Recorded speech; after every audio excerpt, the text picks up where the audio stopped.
Welcome to Play by Play, a podcast that gives you a running commentary on relevant topics in sports and life. Join championship coaches Pat and Jerry as they give you relevant takes on events as they occur, along with flashbacks from past experiences. Here now are Pat and Jerry doing Play by Play. Hey, everybody out there. Welcome to another episode of Play by Play, and it is football season. We are thrilled to bring you an incredible podcast today around the opening of college football. And my co-host Pat, how are you doing today? Doing great, Jerry. Things are starting to cool down here in the desert, and excited for football. I have a 4-1 start on the picks right now. I shouldn't brag. You know how that goes. I I go know. 0 for 5 this weekend, but we'll see. Well, I took it on the chin with Boise last night, but I think I got some good ones this week. Um, we have a very uh, great guest, a distinguished guest. Is going to bring us through a Big Ten preview.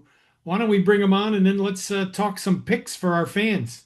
Absolutely. We have Jacob Hall from the Iowa Standard. He's been there since 2018. He used to cover sports in the state, moved over to politics, but I did a radio show with Jacob out of Iowa for many years with a gentleman by the name of John Jacobson, who's well known in the state. But so I've worked with Jacob before, and I know he knows all about the University of Iowa and thus follows the Big Ten very closely. So we'll have Jacob on uh, intermittently throughout this podcast. Jacob, welcome. How you doing? I'm great, Coach. Thanks for having me. Thanks for the invitation. Looking forward to the discussion, even though nothing makes me feel more like the old man yelling at kids to get off his lawn than the start of college football season, only because I miss the old days of actually, 10 or maybe 12 teams in the Big Ten and things like that. But I'm trying to get used to and acclimated to the addition of the West Coast and the playoff and everything else that comes with it. And the Big Ten, is it the most competitive conference out of all of them? We'd like to think so. I mean, this is a real opportunity, depending on how you feel about Penn State. I mean, it's an opportunity for three different conference teams to have three very good years in a row, and it hasn't always been that way, especially considering where some of those maybe perennial powers like Wisconsin, Michigan State are at. It's a good time to be in the Big Ten, that's for sure. That's great. Well, Jacob, why don't we throw some games out at the fans that because there's some games tonight. We're going to get this podcast out early this afternoon, and then we'll get your preview on the Big Ten. Love to hear it. Perfect. Let's go. So I looked at quite a few games. I'm going to start with a few. The first one, TCU over North Carolina, and the reason I like TCU is the quarterback difference. TCU's quarterback threw for over 4,000 yards last year. I have no idea who North Carolina is going to start. I think it's a transfer from South Alabama, maybe. Um, and so that alone, I did that. Another one that I like, and please, when I'm done, comment on these or jump in. I like Baylor +2 over Auburn. I think Auburn's in a rebuilding year. I think they're ripe in the first game to get them, and I think that'll be a. I think Baylor can win outright. I like Washington -21 over Colorado State. Washington is improved. They're coming off a good year. Toledo +10 versus Kentucky.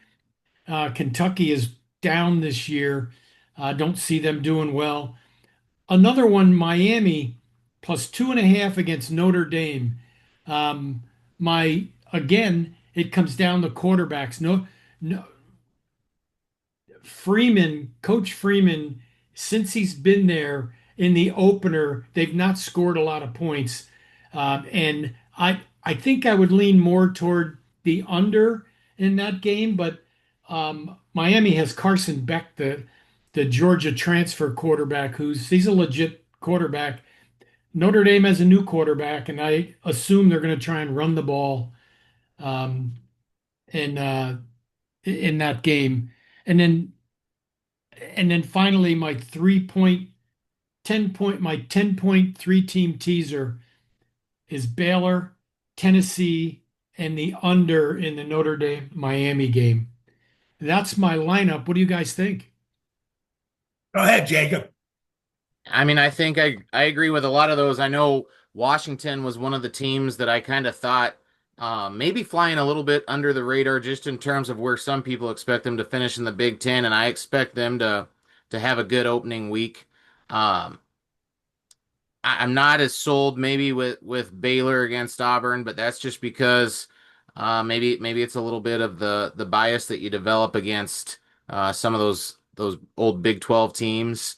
Um, as a Big Ten guy.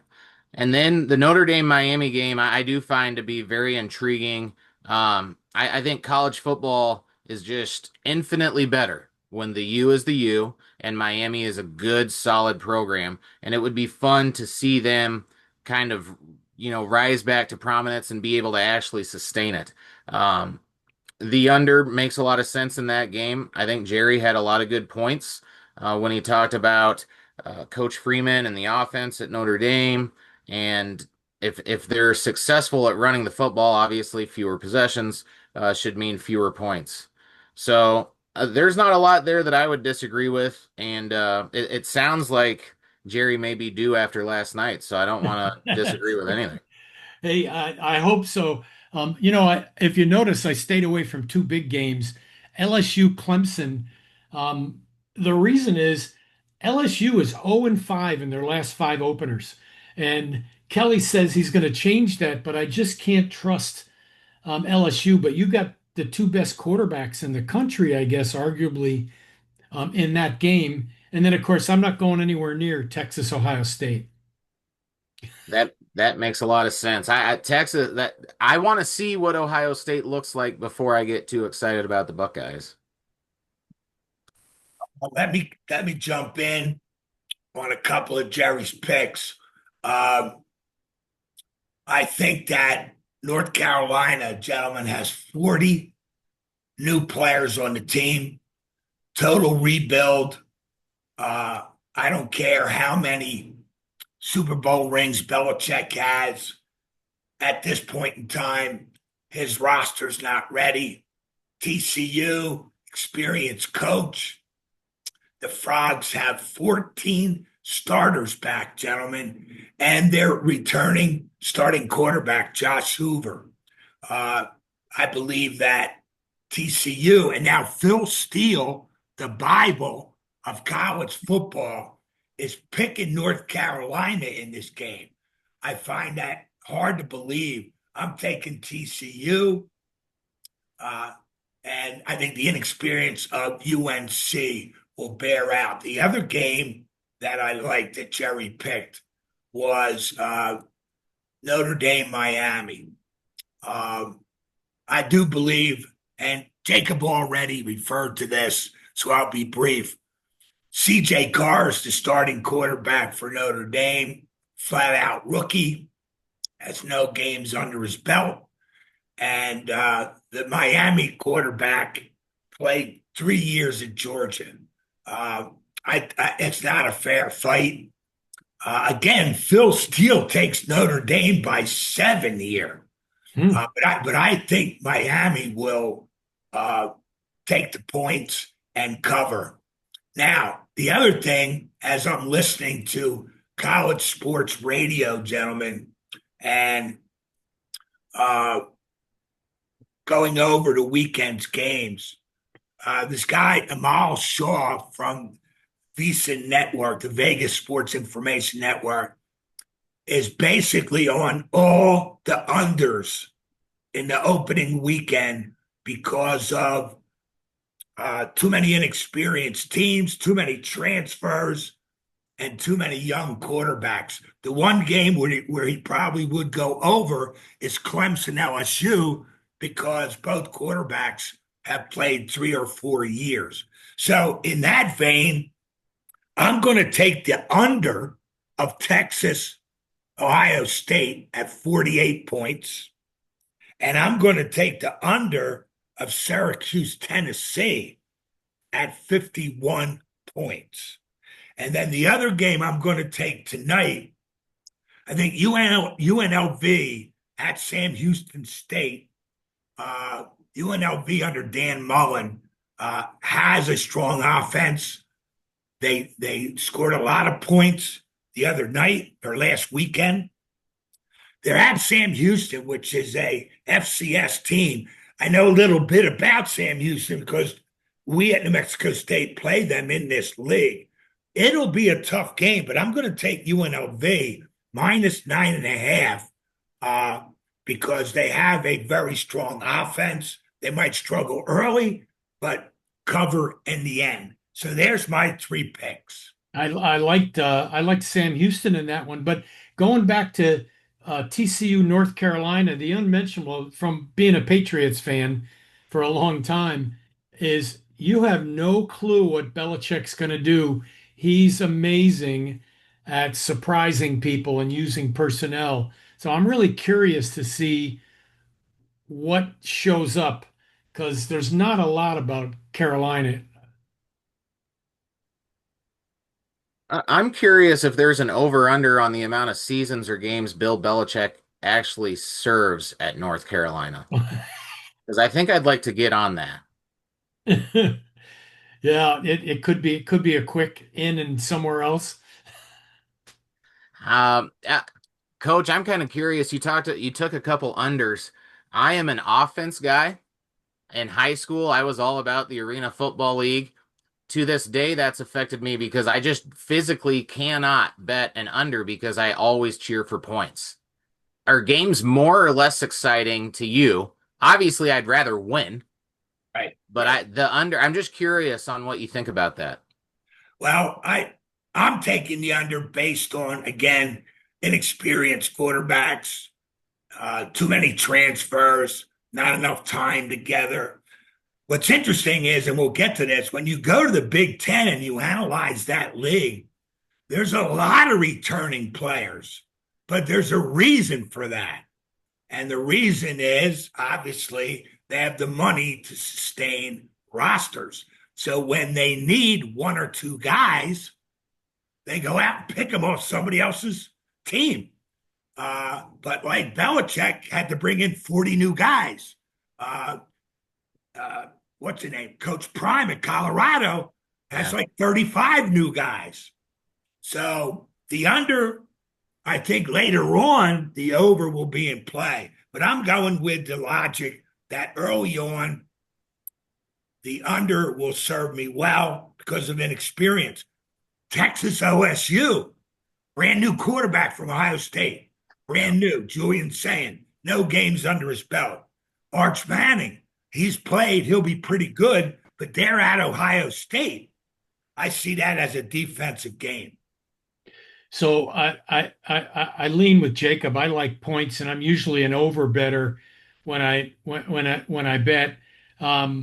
And the when I looked at, I was able to get a hold of where teams are spending their money.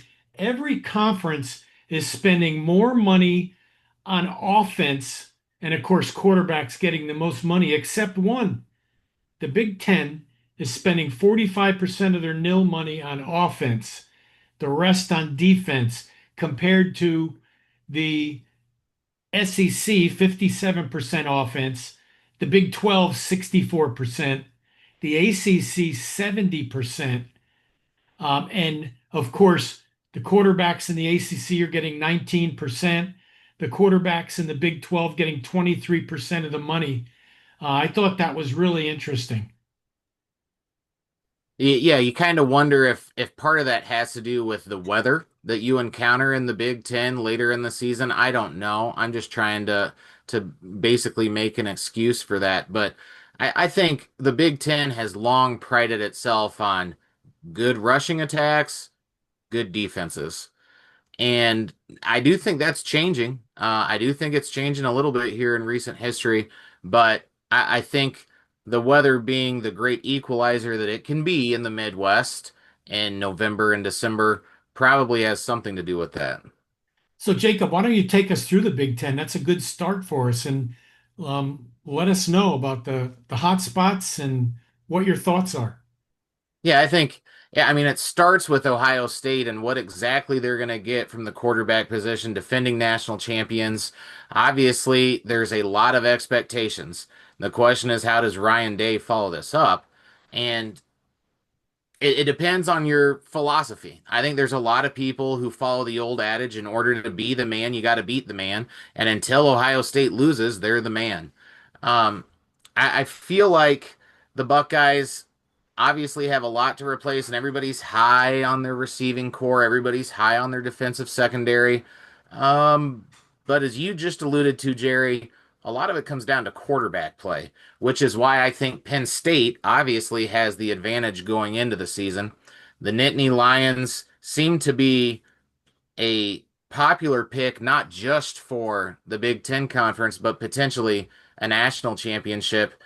And there's a lot of good reasons for that. I think that the schedule even sets up well for them. I know that they have big games this year and against Oregon, against Ohio State. And when I looked at that, I believe their opponent in the preceding week is a bye, which usually means good things for a team coming off a bye, especially in the Big Ten that prides itself on being this big, physical, run the ball, strong defenses league. Um, I think there's some good wisdom to go ahead and if you're putting a little bit of scratch on the conference championship, why not take a chance at Penn State? But I'm also not necessarily comfortable just completely bypassing Oregon like it seems like some other experts are. Just because just because the Ducks have such a unique style, and I think it'll take the Midwest Big Ten, the original Big Ten, whatever we want to refer to it as. I think it takes a little bit of time to adjust to that, to allude to just get comfortable playing that pace. And I kind of have, as much as I said I don't like change in the new things to the Big Ten, I don't hate Oregon's addition either, just because, like I said, I like points, I like offense. Um, those seem to be a pretty universal top three, so I'll stop there and see what you guys think. Yeah, I mean the Ducks are always dangerous, and that coach is really good at getting putting a team together and getting them to run march up and down the field quickly. They're instant offense. Ohio State, I think you're spot on there. You got to beat them, and you're right. A lot of people like Penn State as number one. They must have a lot of returnees. Who are some dark horses, the unmentionable that have spent a lot of money? Yeah. Well, I think you obviously, I didn't talk about Michigan, which how on earth do you do a Big Ten football preview without talking about the boys over in Ann Arbor? And a lot of that season hinges on the new quarterback, Bryce Underwood. What is he going to bring to the table for the Wolverines? And it, you guys know this. Do you really know what you have in a freshman? I mean, really, do you really know? And I think that the Wolverines are going to find out, and they're going to find out right away. I think that first weekend in September when they face Oklahoma, I think will be a good challenge and a good test. So Michigan should probably be in up there. I'm kind of looking forward to this Illinois Indiana um, early season somewhat matchup just to see which team wants to separate itself because both teams there's reasons to believe will make a run at the college football playoffs, but I don't think the loser of that game makes a run at the college football playoffs. So if there's such a thing as a playoff game, what is it, September 20th? I think it's Illinois at Indiana. Um, I don't want to do it because I don't want to be accused of being a homer. But there are people that say, hey, if things break just right for the Hawkeyes, Iowa may be in the mix. Um, just because they get the new quarterback from FCS and everybody gets excited and says, "Well, is this the year that Iowa finally has an offense?" We've literally been told that for how many years in a row. So until they show me, I'm not just going to go into the season and plan on it. Um, I don't know. I think Isn't the Big Ten is really top heavy. isn't Texas Tech in the Big Ten? Big 12. Big 12. Because they spent 30 million in nil money. Yep. Yep. Yeah, hopefully they get a return on that investment. Let me jump on here with some of Jacob's comments. Again, looking at Phil Steele's college football preview, pretty reliable publication. In his bull market teams that will achieve over and above the year before, he has Washington, Michigan, and Maryland improving drastically from a year ago. His bear market team, out of the 20 he picked, is Indiana. So he believes that Indiana will totally underachieve. Toughest schedules in the country. Wisconsin is number one. Yep. The next Big Ten team with a tough schedule is Purdue at 13. Rutgers at 16, Oregon at 19, USC at 20 in terms of toughest schedules in the country. Toughest conferences in the country, according to Phil Steele. SEC 1, Big Ten 2, Big 12 3. And his surprise teams coming into the season, out of the 10 teams that he picked, 3 of them are Big Ten. He's got Illinois, so I think Illinois beats Indiana in that early tilt. He's got USC, a lot of pressure on the coach out there. And he's got Nebraska. But after seeing Nebraska last night, that's 3 yards and a cloud of dust, man. They need Mike Rozier to win the Heisman Trophy on that team. Because they can't. I'm not a Dylan Raiola fan. I don't care how much he loves Patrick Mahomes. Yeah, poor man Patrick Mahomes, yeah. I think he's very inaccurate. Now, he's a sophomore. It was his 13th game of his career. He may really excel later. But they have Nebraska as one of the surprise teams in the country this year. So, no mention of Iowa State. What are they going to look like? Well, Iowa State got a big win over in Ireland to start the season. And I think Matt Campbell is really an underrated coach. When you look at what he's been able to do at Iowa State now, just because of the fact he's done it consistently. He didn't get Troy Davis and kind of ride his coattails and then all of a sudden drop off. And I think the Cyclones are going to have a good year. I wouldn't be surprised if they return to the Big 12 title game. The Hawkeyes, I mean, to me, there's no path to the Big Ten title game, obviously, because I just think the conference is way too top heavy. I am curious about what Coach Pat brought up. USC, Lincoln Riley, like this is probably put up or shut up now, and he's got to find a way to really string some wins together out at USC. And if he doesn't, I just don't know why they would continue on with him. And really, I think that's kind of disappointing because when he was there and he had Caleb Williams, that was like, you had to watch USC's games, maybe not the whole game, but you had to take in some of that offense. And it's just disappointing to not see them necessarily take the steps that you thought maybe they would. I agree that I think the Washington Huskies are severely underrated. And if I had to pick one of the bottom tier Big Ten teams to maybe sneak into that top 6, top 8, I think I'd put Washington there in a heartbeat. Let me go to USC again quickly. Lincoln Riley's buyout is $70 million. Oh. So the question becomes, in a day and age when you're raising money to pay players, can you raise enough money for buyouts as well. So how long will schools stick with these coaches that have massive buyouts? The other thing is we talked about their schedule. 20th toughest in the country. They're at Oregon, they're at Nebraska, they're at Illinois, and they're at Notre Dame. And that game is in jeopardy as we move forward because Lincoln Riley's already asking, why should we play Notre Dame? We're in the Big Ten. We play 9 conference games. The travel is brutal.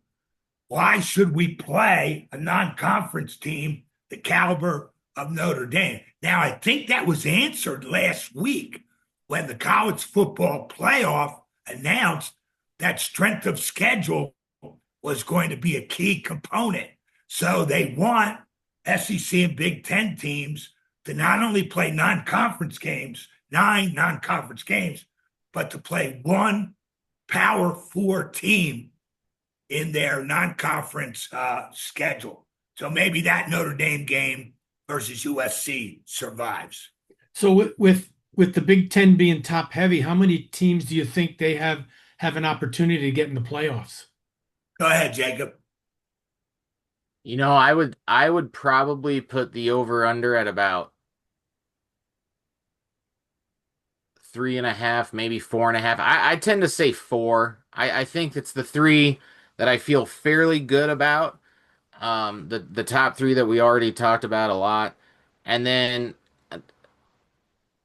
I don't know if an Illinois or an Indiana is good enough to sneak in there, but it's certainly possible. Gary, I would go 3. I would just go Penn State, Ohio State, and Oregon. We have to study the SEC. SEC, they could have as many as 5. Yeah, they very well could. I think the middle of the Big Ten is going to beat each other up.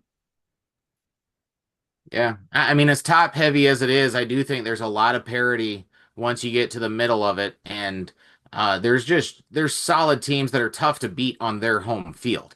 And I think that's what a lot of those middle tier teams are going to struggle with. You may even have, some, as Iowa fans, we're kind of used to it. You may have one big win during the season against somebody you didn't expect to beat, but then you may have 1 or 2 road losses that you're sitting there at the end of the season scratching your head saying, how on earth did we lose that game?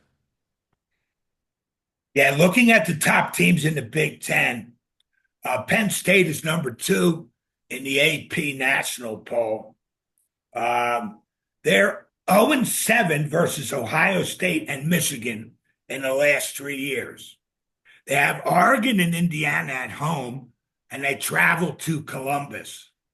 But Penn State is very much a veteran-laden team. Ohio State's number 3 in the AP poll. They have 4 straight losses to Michigan. They have lost 15 NFL draft picks from last year. They have a rookie quarterback who we mentioned, Julian Sayin. They have games at Washington, at Illinois, and at Michigan. And then finally, Oregon, they lost their quarterback. So Dante Moore, the sophomore, will be starting. He has no experience. They face Penn State, Iowa, and Washington on the road, but they avoid, with the Big Ten scheduling mechanism, they avoid Ohio State and Michigan. That's amazing. Yeah. And I think that goes back to the beginning when I said I'm just surprised at how many people kind of automatically write off Oregon because they get distracted by the defending national champs. They get distracted by Penn State.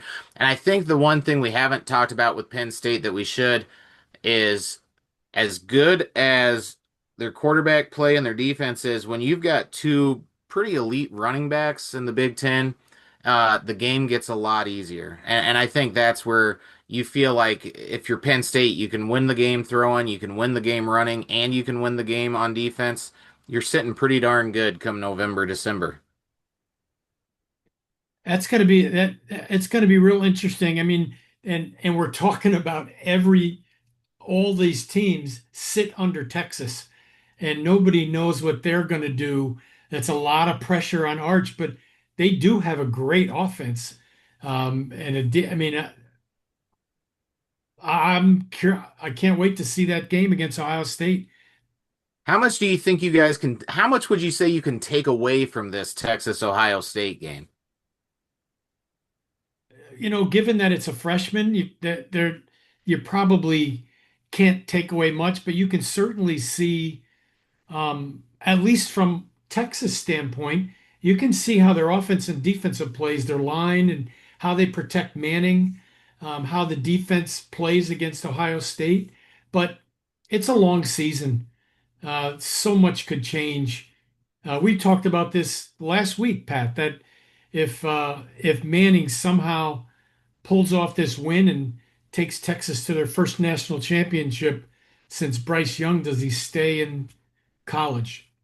And we both think that he goes NFL, but he says no. Yeah. Well, I think one of the things that Jacob's referring to is uh, whoever loses, both teams will go to the playoff. I don't think the Yeah, loss hurt. it's not a do or die game for sure. Yeah, And I in the agree. It's a playoffs, shame. Yeah, it's a shame it's the first game of the year because you'd yeah, like to see it later with greater weight given to the game, with the quarterbacks being more experienced. But it'll be the first one. And we gotta, we ought to probably give some kudos to the last game for Lee Corso at College Game Day, which will be at Texas Ohio State. Got any comments on that, Jacob? I mean, when you talk about Lee Corso and College Game Day, obviously it to me that would be really interesting if you went back however many years it's been and you sat down and you had an honest conversation with those guys over at ESPN and you just said, what do you envision this becoming? Could they really envision it becoming what it has become? Because obviously, if you're a college football fan at all, you tune in to College Game Day, and that's where a lot of your information comes for, and it's entertaining. Obviously, you get the fans of the teams that are playing where they're at. You get that atmosphere. Um, but that's one of those things where Lee Corso and College Game Day, it's going to be tough to replace. And I think it has maybe not a huge role in the growth of college football, but I definitely think it can take credit for some of it. yeah, he certainly helped elevate that, and also with his picks at every place, putting the helmet on. I mean, he added so much to to College Game Day, and great takes on teams. Um, yeah, it'll be missed. Yeah, he had some great stats that the other guys did not have. Yep. Every show, obviously, his saying "not so fast, my friend," uh, was always a line that I enjoyed. And then picking the mascot helmet was always a highlight. Pat McAfee will now be the character on the show. Uh, I don't know where that takes us because he's kind of handcuffed on national TV when it comes to language and his antics that he has on his cable show. But Lee Corso will be missed. Kirk Herbstreit and Corso have become extremely tight over the years. It'll be a very emotional goodbye. And if I was the big noon pregame show on Fox, I wouldn't even go on tomorrow. Nobody's watching that. That's great. So we can all agree we'd take the under on that line. Whatever That's they right. predict for viewership, we'll just take the under on that one. Absolutely. That's a great bet. That's a great prop. So, anything else you guys want to add? I think we've had a pretty good discussion. You want to review your picks, Jerry, real quick? Yeah, sure. So the picks that I have, I've got Baylor +2 over Auburn. Washington -21 over Colorado State. Toledo +10 over Kentucky. Miami +2.5 against Notre Dame. TCU -3 against North Carolina. And my 3-team 10-point teaser is Baylor, Tennessee, and Notre Dame Miami under. Jacob, do you have any Big Ten teams or games you're looking at this weekend? Yeah, I think when you look at the slate, I think there's a couple that kind of intrigued me enough to at least feel somewhat confident in. And I'm trying to remember what the lines were. Maryland is -14 against Florida Atlantic. And I'd actually probably pair them with Oregon -26.5 against Montana State. I think Maryland and Oregon have good shots here to start the season strong. I'm going to take UNLV -9.5 tonight at Sam Houston State. I'm taking the under on Texas, Ohio State, which is at 48 that I read before we came on the air. Syracuse, Tennessee, I'll take that under at 51. And I'm going to jump on here with Jerry. I'm taking TCU over North Carolina. I don't think that the Tar Heels are ready yet. So that's my picks. So everybody, any final comments, guys, before we call it a show? I want to thank Jacob for coming on, Yes. bringing his Big Ten perspective. Thank you, Jacob. No, thank you guys for having me on. It was a lot of fun, and boy, I think we're looking forward to the next dozen weekends or so now. Finally, it's gonna dozen. Yeah, we're gonna be watching football through through early February. So that's great. Hey everybody, make sure you like, comment, subscribe, and check out Play by Play. This is a good one for you. We'll see you next week.